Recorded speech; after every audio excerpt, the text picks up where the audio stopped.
નીચે ઉતરવા વિનંતી સ્ટેજ મળશે અને બીજા કોઈને વાગે તો વાંધો નહીં પણ હું માંડ 1.5 વર્ષે ઊભો છું ભાઈ એટલે બધાને ખાસ વિનંતી છે શિવબા કે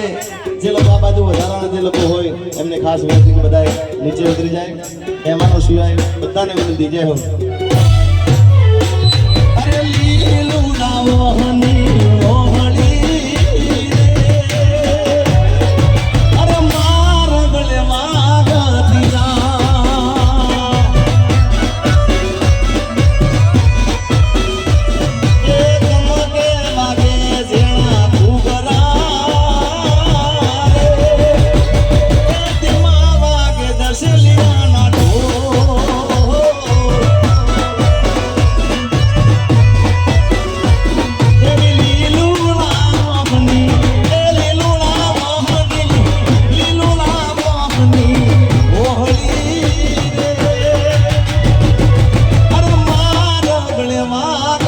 Yeah.